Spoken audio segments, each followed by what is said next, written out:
제가 오래전에 그 순간 지금 기도하다가 생각나는 건데, 이 6.25를 한국 전쟁 또 6.25를 앞두고 이 외국에서 예배를 드려봤던 적이 있습니다. 글램뷰 교회라고 하는 데서 한번 6.25 날에 가봤는데, 참 우리가 배워야 될 부분이죠.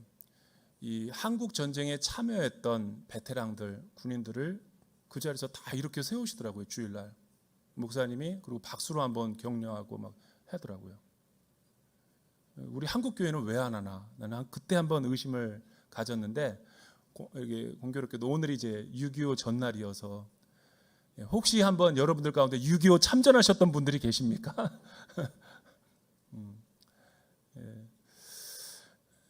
이런 거를 우리가 사실은 길갈의 12돌비처럼 역사를 안 가리키니까 자꾸만 지계석을 옮기지 말라 그랬는데 옮기잖아요. 그죠?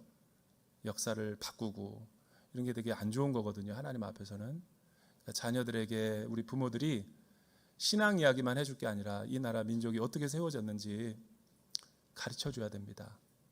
이런 차원에서 어제 토요 주일 예배 때 비욘드 유토피아라고 토요 주일 예배 때 영화를 관람했는데, 참 자녀들도 많이 오고 좋았습니다.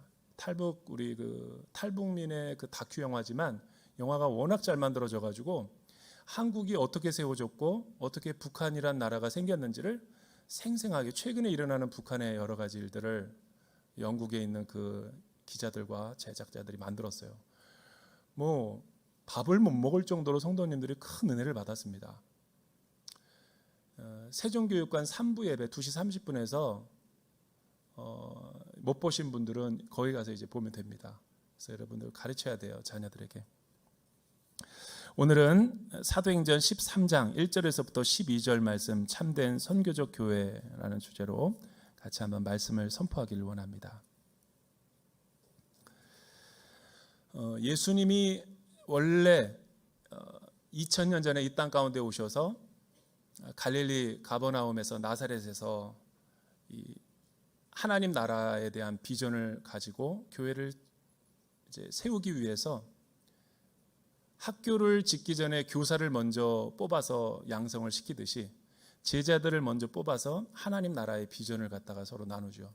그 제자단이 12명이었고 그들과 함께 3년 동안 하나님 나라와 교회의 꿈을 나눴고, 또 예수님은 하나님의 뜻을 성취하기 위해서 갈보리 언덕에서 십자가에서 죽으시고 4년 만에 부활하셔서 승천하시고, 이제 그 승천하셨기 때문에 하나님의 영이신 우리 성령님을 보내주셔서 교회 기관과 또 성도들의 신앙을 견인하게 하셨죠. 성령님은 예수의 영, 하나님의 영. 그러니까 우리가 신앙생활을 내 뜻대로 하는 것 같지만 사실은 성령님이 교회에 역사하시지 않으면 말씀도 못 알아듣고 예배의 기쁨도 없고 아무것도 할 수 없는 거죠. 그러니까 왜냐하면 사람이 만든 기관이 아니기 때문에 그런 거예요. 그래서 지금은 성령 시대 혹은 선교 시대라고 그러죠. 십자가를 통해서 세워진 이 하나님 나라, 하나님의 선교가 다시 주님이 오실 때까지 그 하나님이 선택하고 부르시는 그 영혼들을 지금 모으고 있는 중이죠. 교회 공동체 가운데. 그게 선교라고 부르는 거예요.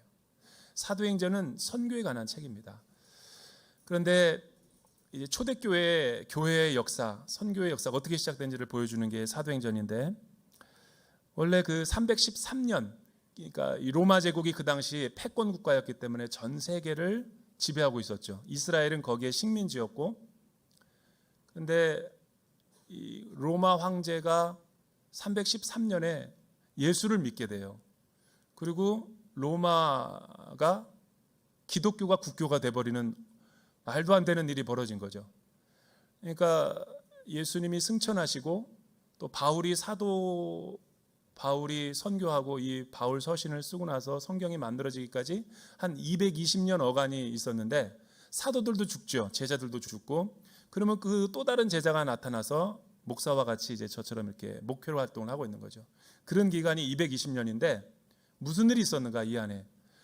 지중해 많은 지역에 교회가 세워지고 선교가 진행됐는데, 로드니 스타크라고 하는 세계적인 선교사가 이 숫자화한 거죠. 10년마다, 통계를 못 내고 10년마다 40%씩 증가했대요. 기독교 인구가.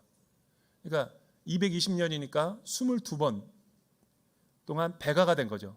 그래서 로마가 복음으로 정복된 거죠. 그러니까 말도 안 되는 일이 일어난 거죠, 지금. 그 313년부터 지금까지 우리 대전 온누리교회에서부터의 모든 교회는 그 교회 유산을 물려받은 거죠. 그 이전에는 지상에 교회가 있었던 게 아니라 지하에 있었던 거죠. 박해를 받으며 목숨을 내놓고 예수를 믿었었죠. 이런 일들이 초대교회 역사였어요. 근데 이 313년 이전과 이유가 뭐가 다르냐면 그 이전에는 교회가 박해를 받고 있었기 때문에 교회를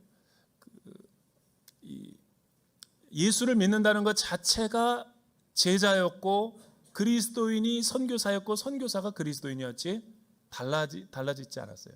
구분되어 있지 않았다고요. 근데 313년 된 뒤부터는 이 교회가 제도화되고 선교단체가 만들어져서 이때부터 모든 성도들은 교회를 구경꾼으로만 오게 되고 주일날 썬데이 크리스찬이 되고 믿음이 좀 좋은 사람들은 선교사로 파송을 하고 이게 이제 오늘날까지 이어지는 역사죠. 원래 교회는 그런 게 아니었다는 거예요. 명목상의 그리스도인, 문화적인 그리스도인이 많이 나타난 게 원래 교회의 의도가 아니었고 예수를 믿게 되면 그게 선교사였어요. 예수님을 증언하는 삶이었다고요. 사도행전이 그거를 보여주는 거죠. 원래 1장서부터 12장까지는 베드로와 예루살렘 교회를 중심으로 해서 유대인 선교를 중심으로 교회가 시작되다가 오늘 13장서부터 28장까지는 이제 드디어 바울이 등장하고 안디옥 교회를 중심으로 해서 이방인의 세계 선교의 역사가 쓰여지는 거죠. 그래서 동시몬적으로 예루살렘, 온 유대, 사마리아와 땅끝까지 계속해서 하나님 나라가 확장되는 것을 보여주는 거예요. 헤롯이 예수 믿는 사람을 잡아 죽여도 정치적인 박해가 있고 위협이 있어도 굴하지 않고 이 선교의 복음과 불길은 꺼지지 않았죠. 그 구심점이었던 안디옥 교회는 어떻게 이 일을 감당하게 되었는가? 우리 한번 1절에서부터 3절 말씀 같이 한번 읽어보죠. 1절에서 3절 시작. 안디옥 교회에는 예언자들과 교사들이 있었습니다. 그들은 바나바, 니게르라고 하는 시몬, 구레네 사람 루기오, 분봉왕 헤롯 안티파스와 어릴 때부터 함께 자란 마나엔 그리고 사울이었습니다. 그들이 주께 예배드리며 금식하고 있을 때 성령께서 그들에게 너희는 바나바와 사울을 따로 세워 내가 그들에게 맡긴 일을 하게 하라 하고 말씀하셨습니다. 그래서 그들은 금식하며 기도한 후 바나바와 사울에게 손을 얹고 그들을 보냈습니다. 여러분 지금 안디옥 교회가 어떻게 구성되었다라는 걸 우리가 11장 할 때 배웠죠? 안디옥 교회는 원래 교회가 없었어요. 그런데 예루살렘에 박해가 일어나자 또 스데반 집사가 돌에 맞아 죽자 모든 그리스도인들은 예루살렘에만 있었는데 있을 수가 없었어요. 왜냐하면 죽음을 당할 수도 있으니까. 그러니까 사람들이 어디로 흩어졌냐면 사방으로 흩어졌어요. 살기 위해서. 그런데 안디옥 교회에 갔던 몇몇의 피난민들이 거기서 예배를 드리다가 안디옥 교회가 세워졌고 또 그 이전까지는 계속해서 유대인에게만 복음을 전했는데 몇몇 사람들이 와가지고 최초로 이방인들에게 복음을 전하다가 이방인들이 갑자기 예수를 믿고 세례를 받게 되면서 이 안디옥 교회가 사람들이 구름대처럼 몰려오게 돼서 부흥이 일어난 거죠. 이 사실을 베드로와 요한과 야고 알렸더니 급히 오게 되죠. 성령께서 하신 일을 보고 놀라죠. 그리고 바나바를 담임 목회자로 파송했지만 계속 사람들이 몰려오니까 혼자 일을 못 감당하는 거예요. 그래서 다소에 있던 사울을 데리고 와서 공동 목회를 했죠. 그러고 나서 또 교회가 부흥하니까 5명의 목회자들을 모은 거죠. 그래서 협동 목회를 하고 있는데 그 이름이 열거되고 있어요. 1절을 한번 보세요. 그들은 바나바, 니게르라고 하는 시므온. 니게르라는 것은 영어 니그로의 흑인이에요. 흑인. 왜냐하면 안디옥이라는 지역은 예루살렘과 달리 이방인들 80%, 유대인들 20%. 근데 지금은 더 이방인들이 많이 와가지고 이방인들이 90%, 유대인이 10%. 니그로는 뭐냐면 흑인이죠. 흑인들도 목사가 된 거예요. 교회 지도자가 되고. 그리고 구레네 사람 루기오. 구레네라는 것은 오늘날 북아프리카 리비아에서도 온 루기오인데 정확한 국적이 없으니까 그냥 루기오라고 보는 걸로 봐서 이방인. 그리고 분봉왕 헤롯 안티파스와 어릴 때부터 함께 자란 마나엔. 여기서 젖동생이라고 번역이 되어 있는데 어렸을 때부터 같이 젖을 먹고 자란 동생인 거죠. 헤롯은 누구예요? 지금 팔레스타인 지역을 다스리고 있었던 분봉왕, 실력자, 거기에 통치자죠. 이 말을 다른 말로 하면 귀족이라는 거죠. 흑인이라는 걸로 봐서 노예일 테고, 노예와 귀족과 바나바는 정통 유대인. 그리고 사울은 어떤 사람입니까? 외국에서 태어난 유대인, 다소 사람 유대인이죠. 그는 로마 문화와 헬라 문화에 익숙했던 사람이었고, 바나바는 헬라어를 못해요. 로마 말도 못하고. 그러나 유대인이지만 외국에서 태어난 사울은 헬라어, 라틴어, 히브리어가 가능했던 사람이죠. 이 다섯 사람이 모여서 교회 컨트롤 타워가 된 거예요. 예배가 얼마나 기름 부음이 있었고 역동적이었냐면 예배 가운데 성령님의 음성을 들을 수 있었어요. 그러니까 하나님의 말씀이 바르게 선포되고 또 성도들도 들을 때 하나님의 음성으로 듣고, 그리고 성령님이 나에게 금식하라고 그러면 금식을 하는 거예요. 여러분, 금식을 왜 합니까? 밥을 왜 먹어요? 밥 먹어야지 힘을 얻으니까. 그런데 밥을 안 먹겠다는 건 뭐예요? 내 힘을 빼겠다라는 거죠. 그리고 금식한다는 건 뭐예요? 하나님만 의지하겠다라는 결단이죠. 우리들은 금식할 때도 우리 자녀 대학 입시를 위해서, 남편의 승진과 성공을 위해서, 돈을 위해서 금식하는 건 봤어도 이들은 자기들을 위해서 금식한 게 아니에요. 하나님이 맡기신 일을 해야 되는 것인가 안 해야 되는 건데 누구를 보내야 되는가, 그 문제를 가지고 다섯 사람에게 다 말하니까 기도하며 금식하고 주님의 뜻을 알아본 거죠. 그리고 누구를 보내기로 했냐면 사울은 존재감이 없었기 때문에 다섯 번째로 나오죠. 바나바가 거기에 가장 영적 리더십이었죠. 바나바와 사울을 데리고 세계 최초로 아울리치를 떠나는 거예요. 제가 이 말씀을 묵상하다가 안디옥 교회가 참 독특한 공동체구나. 오늘날로 말하면 이런 거죠. 우리 순회, 우리 다락방에 내가 지금 맡고 있는 순모임 예배 가운데에 탈북민이 들어와 있는 거예요. 탈북민이. 외국인 노동자가 한국말을 배워가지고 우리 교회에 등록했는데 외국인 노동자들이 우리 교회에, 우리 순회에 들어와서 순모임을 하고 있는 거예요. 이거를 지금 말하는 거죠. 2000년 전에. 여러분, 같은 동포임에도 북한 사람들에 대한 선입견과 편견으로 이렇게 배타적인데 2000년 전에 상하 좌우가 통일된 이런 연합된 공동체가 어디 있어요? 우리는 중국어 예배도 안 가려고 그러는데, 한누리 예배도 안 가고, 영어 예배도. 이게 우리가 갖고 있는, 심지어는 우리 순문 예배 가운데 나랑 코드가 안 맞는 사람, 대화가 잘 안 되는 사람은 잘 대화도 안 해. 눈길도 안 줘. 그리고 늘 아울리치도 같이 댕겨도 끼리끼리야 늘. 그러니까 예루살렘 교회와 같은 영성이 많은 거죠. 제가 늘 얘기했잖아요. 순예배 몇 번 개편하려다가 스팸 메일 폭탄 받았다고. 저 목사님 이러시면 안 됩니다. 저 둔산 제일교회로 옮깁니다.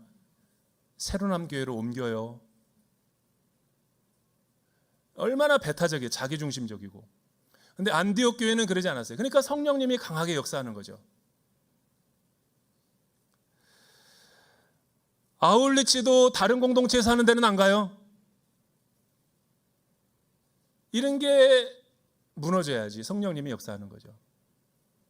우리가 하고 있는 순, 다락방 공동체에 타 공동체에서도 대학생들이나 청년부나 차세대에서 와도 누구나 웰컴해야 돼요. 이게 교회죠.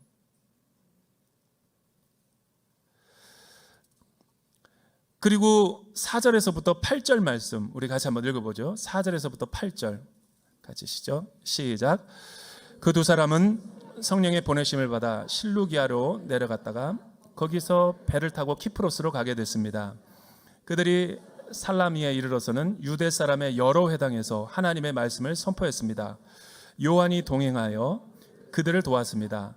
그들이 그 섬을 가로질러 바보에 도착했습니다.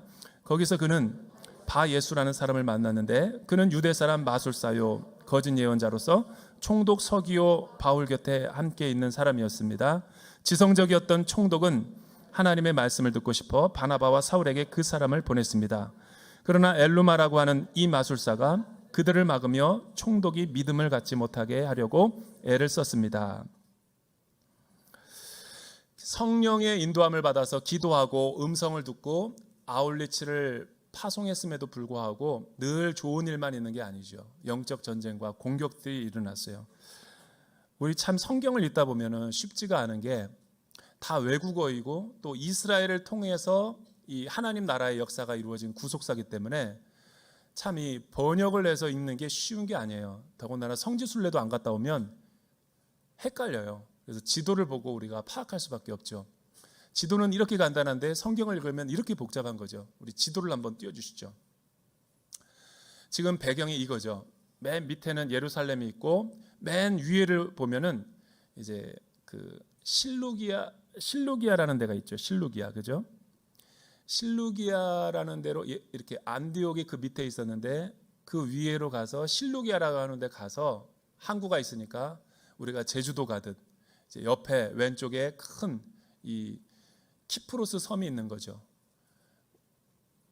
우리말 성경이니까 현대어로 오늘날 표기로 키프로스라고 그러지 옛날 성경은 구브로라고 돼 있어요. 제주도만한 섬이죠. 항구에서 갔어요. 갔는데 최초로 도착한 데가 뭐냐면 살라미라고 하는 지역에서 유대인들에게 복음을 증거한 거죠. 그리고 나서 또 그 밑에 바보라고 하는 섬으로 가서 복음을 증거한 거죠. 이름도 또 바보야. 그런데 또 여기에 거주하고 있던 원주민 가운데 여기도 로마 제국이 관할하고 있는 땅이니까 총독을 세웠겠죠. 로마 총독 서기오라고 하는 그 또 공교롭게 이름이 또 바울이야. 그런데 진짜 바울이 간 거죠. 바나바랑. 그런데 여기에 누가 있었냐면 토착신을 섬기던 주술사 마술사라고 하는 엘루마라고 하는 사람인데 그 사람은 유대인이었어요. 거짓 선지자고. 근데 또 자기 이름을 바예수래. 예수의 아들. 그러니까 예수도 나오고 바울도 나오고 이게 뭐 되게 복잡하고 헷갈리는데 간단한 거죠. 그런데 여기서 복음을 전했을 때 이 총독 서기오는 로마 사람임에도 불구하고 지성적이었기 때문에 바나바와 바울이 이야기하는 것을 너무나 잘 듣고 싶었던 거예요. 근데 바울이 바나바와 복음을 선포하려고 하는데 그 옆에서 엘루마라고 하고 유대 거짓 선지자고 마술사 이 바예수라고 하는 이 악한 사람이 자꾸만 그 구브로 섬 전체를 갖다가 지배하고 있었던 거죠. 악령으로, 신들린 사람으로. 그래서 예수를 믿으려고 하니까 회방을 하는 거예요. 못 믿게. 그때 바울이 그 엘루마를 보면서 대적하는 거죠. 축귀, 더러운 귀신아 예수의 이름으로 떠나가라. 그러니까 귀신들이 혼미백산에서 다 떠나가고 총독 서기오 바울에게 하나님의 말씀이 선포되는 거. 이게 1차 선교 여행 가운데 일어났던 키프로스의 선교 여행이었다라고 성경은 기록을 하고 있는 거죠. 이 안디옥 교회를 보면 참 이 타문화권에 열려 있고 또 복음 전도에 열정적이었고 또 하나님의 나라를 그렇게 사랑하는 아주 순수한 사람들이 다 모여 있었던 교회가 안디옥 교회죠. 그러니까 세계 선교 역사 가운데 하나님이 안디옥 교회를 쓰신 거죠. 오늘날 사람들은 어떻게 하면 아울리치 가자 그러면 아울리치를 가려고 하는 게 아니라 어떻게 하면 아울리치를 안 가볼까라고 연구하는 사람처럼 이런 핑계 저런 핑계 스케줄과 바쁨과 분주함 여러 가지 핑계거리를 대요. 제가 이런 핑계도 받습니다. 제가 개를 기르고 있어서요. 개가 나이가 들어서 못 움직인대. 그래서 이 개를 간호하노라고 아울리치를 못 간대요. 아니 이 개를 개 호텔에다가 맡기면 되지요. 안 된대요. 나이가 너무 많이 들어서. 또 이런 핑계 대는 분도 봤어요. 자기가 태어나서 한 번도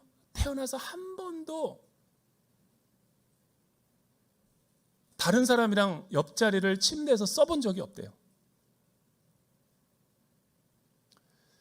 자기는 부유하게 자라서 지금까지 한 번도 누구를 섬겨본 적이 없대요. 지금도 자기 가사 도우미가 와서 해주고 있기 때문에 청소도 못한대요. 그래서 제가 비책을 내놨죠. 가정부랑 같이 갑시다. 같이 갑시다. 걔는 걔 호텔에다 맡기고 갑시다.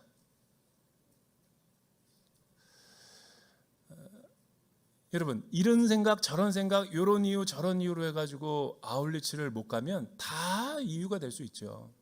안디옥 교회는 그런 영성이 아니었어요. 성령님께서 말씀하시고 내가 내게 맡긴 일, 그러니까 가야 됩니까 말아야 됩니까 이거를 물은 게 아니라는 거예요. 당연히 가는 거죠. 그러나 누구를 리더로 세워야 될까를 선택하기 위해서 금식한 거죠. 저는 이번 아울리치 가운데 매트릭스 원리죠. 온누리교회는 누군가 타 공동체에서 낯선 사람이 우리 교회에서 같이 아울리치 간다 그럴 때 다 열어놓으셔요. 여러분이 주가 되지 말고 다 누구나 다 받으세요. 그리고 여러분 그 아울리치를 갈 때 꼭 그 기도를 많이 하고 금식을 하고 가십시오. 띠금식을 통해 가지고, 왜냐하면 영적 공격으로부터 우리의 영권과 인권과 물권을 보호하기 위해서 기도하고 가셔야 되는 거예요. 그러면 정말 성령님이 만나야 될 사람, 또 보여줄 사건, 또 여러 가지 많은 말씀들을 하세요. 그런 준비된 아울리치 가운데 준비하는 기간에 다 감동을 주시고 마음을 주시고 인생의 해답도 다 얻고 돌아옵니다. 그래서 꿈이 없는 사람, 비전이 없는 사람이 아울리치 가서 하나님 나라의 비전을 받고 돌아오는 경우가 많아요. 안디옥 교회는 어떤 교회였을까를 생각해 보면 선교적 교회였죠. 그러니까 교회를 세워서 선교사를 파송한 교회가 아니죠. 선교를 하다가 보니까 교회가 생긴 거죠. 이거를 선교적 교회라는 거예요. 온누리교회처럼. 온누리교회도 교회를 만들고 선교사를 파송한 교회가 아닙니다. 만들기 전부터 선교사를 파송한 거죠. 우리가 하고 있는 잘못된 선교를 영적으로 우리가 바꿔야 되는 거예요. 여러분, 모르긴 몰라도 이제 우리의 시대는 아울리치 안 갔다 오면 여러분 늘 석사 못해서 학부만 나온 사람들 부끄러워하죠. 가방끈이 짧으니까. 석사 못 나온 거, 석사한 사람은 또 박사학위 못한 걸 그렇게 열등감으로 느끼는 걸 제가 봤어요. 대전은 특히 심해요. 대한민국에서 박사가 제일 많이 사는 도시 대전. 김 박사 그러면 11명이 쳐다봐. 여러분, 그렇게 부끄러워하는 날이 올 거예요. 아울리치를 못 간 사람이 초등학교 못 나온 것처럼 창피해서. 안디옥 교회는 아울리치를 너 올해 몇 개 갔다 왔니? 이런 순모임에서 막 이런 거 얘기하고 있어. 올 여름을 7월달 8월달에 25개나 있는 아울리치를 한 번도 못 갔다 왔다. 가을에 순모임 할 때 부끄러워서 어떻게 순모임 하려고 그래요? 나 아울리치 박사 땄다 이렇게 얘기할 정도로 여러분이 자신 있게 얘기하죠. 내 이번에 몇 명 추수했다, 몇 명 복음 전도했다 이렇게 얘기해야죠. 안디옥 교회지. 대전 온누리교회와 세종교육과는 안디옥 교회죠. 안디옥 교회. 우리 정체성이. 이번 주에 아울리치 답사를 덕천으로 갔다 왔어요. 강원도. 가는데 300km, 오는데 300km. 그런데 참 요즘 그 대전 온누리교회에서 하나님의 이상한 성령의 바람이 불어오게 하셨는데, 하나님이 하시는 일이죠. 요즘에 이렇게 공동체 성경 읽기 바람이 일어나가지고 지금 3개 팀이 운영이 되고 있어요. 3개 팀. 지금 세종에도 하나가 지금 더 되고 막 계속 일어나고 있는 거죠. 이게.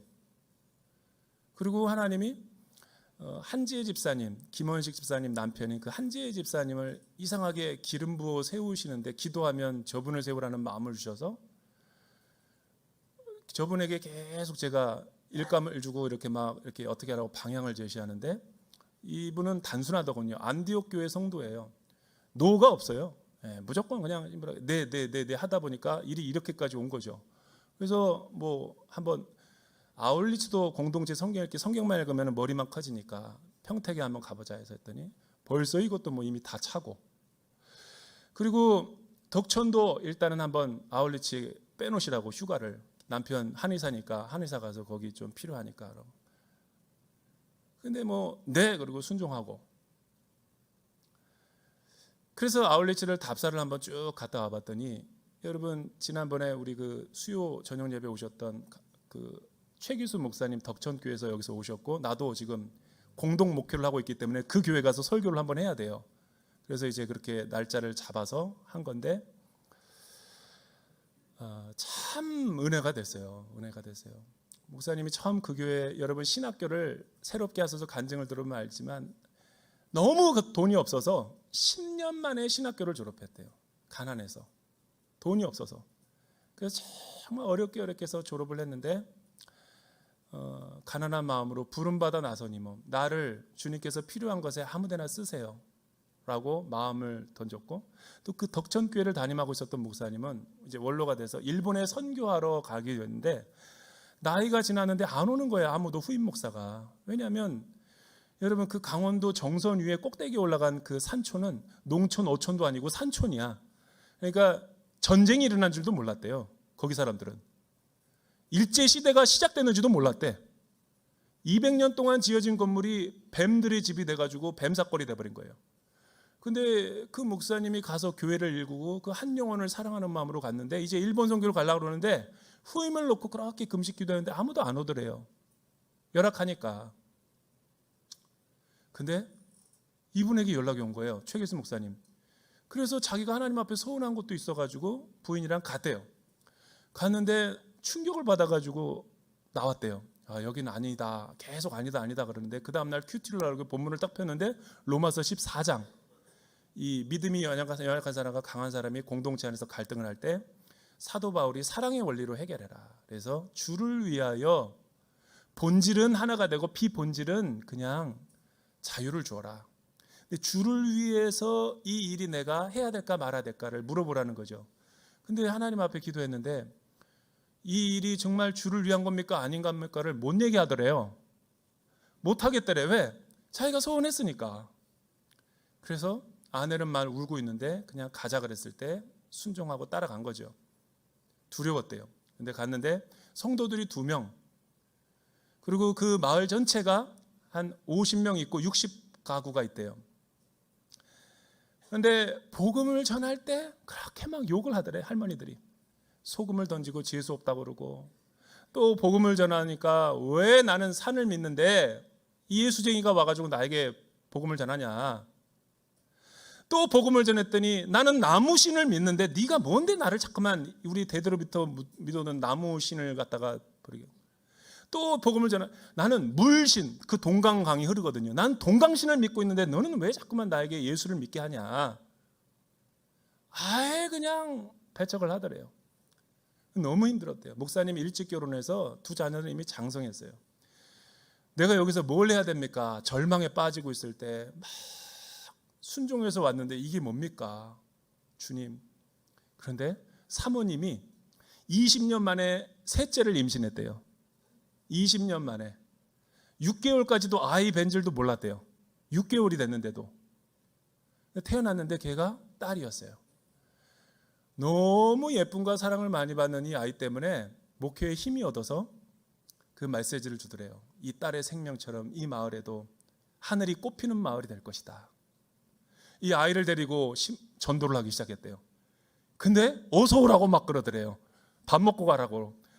이 애기 울음소리도 안 들리는 이곳에 어떻게 이런 애기가 여기서 살까 그러고 자기 손주처럼 다 사랑해주면서 반찬도 해주고 빨래도 해주고 독거노인 이렇게 집도 수리해주고 하면서 마을이 전체로 해서 지난주에 33명 왔대요.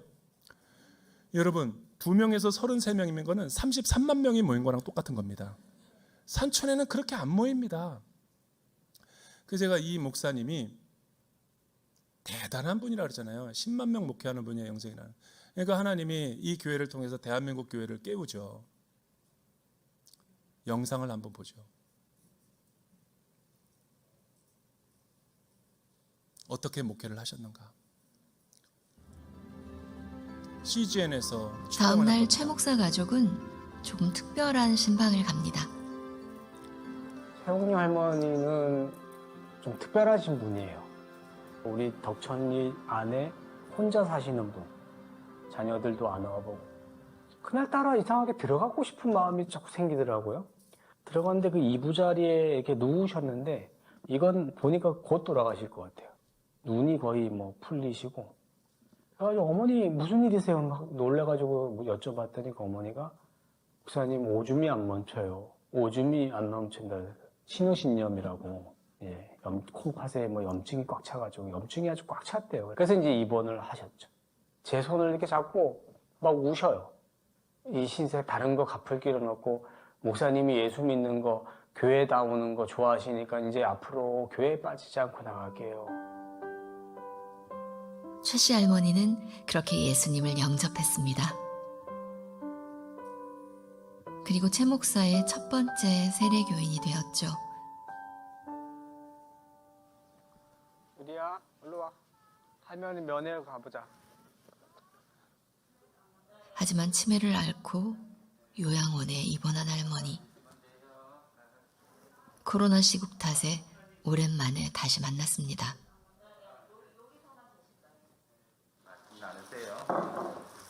어머니,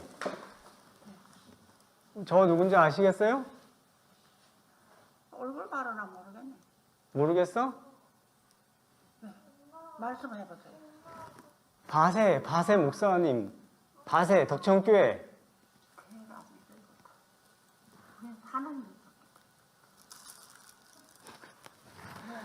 어머니 교회 저한테 세례 받았잖아요, 세례. 저를 알아보셔야 되는데 배지밀 저 맨날 배지밀 뜨뜻하게 데워가지고 저 차량 운행할 때 주시고 그랬잖아요. 기억이 안 나. 못 알아보셔. 애틋했던 시절이 무색하게 할머니는 최 목사 부부를 전혀 알아보지 못합니다. 이것만 하나 좀 보여드렸으면 좋겠네. 옛날 우리 여기 옛날 집인데 우리 집 교회. 교회들은 내가 갔어요? 예, 여기 생각나요? 옛날 교회 생각나요? 아, 생각나. 생각이 안 나? 예수님을 구주로 고백했던 그 모든 시간을 잊어버린 할머니. 최 목사는 마음이 급해집니다.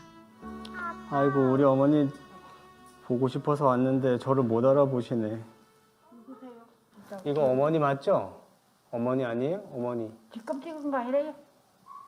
머리가 그때는 검었잖아. 네, 지금 하얗지요. 하여. 아이고 참. 기억이 안 나세요? 네, 기억 안 나요. 기억 안 나죠? 작게 내 사진. 그거 맞죠? 어머니가 채씨죠? 저 채기수예요. 그래서 어머니가 같은 채씨라고 좋다 그랬잖아요.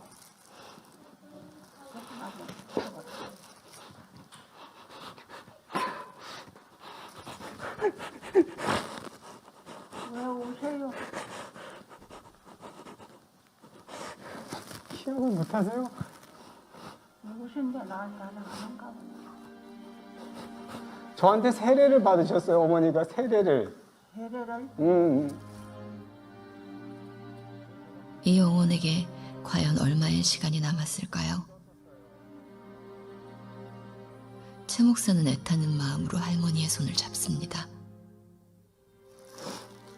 예수 믿고 구원받을 수 있도록 은혜 베풀어 주옵소서. 이 불쌍한 영혼 받으시고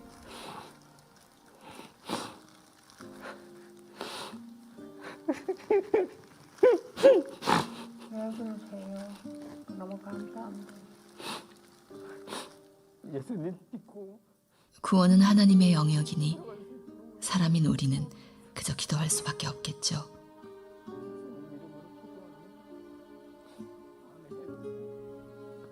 처음 목회를 하고 처음 정말 말씀으로 양육해서 처음 세례를 베풀고 예수 믿는 거 너무 좋다.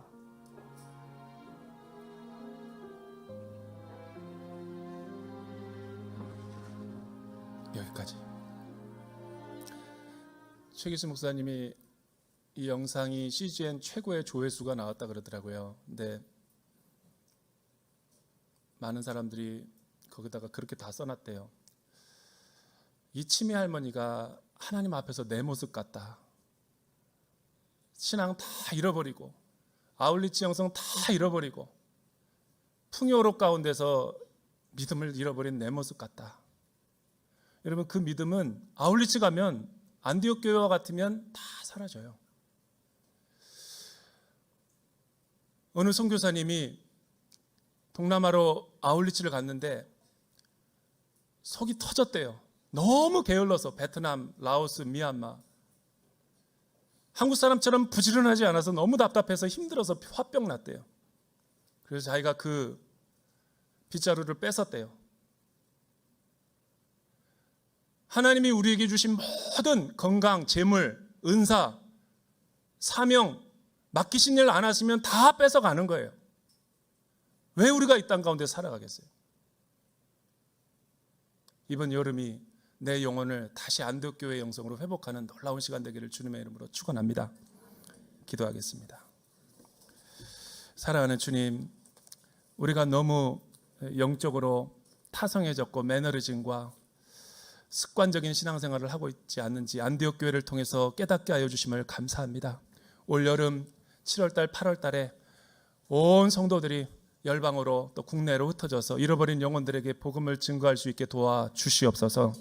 예수님의 이름으로 기도드립니다.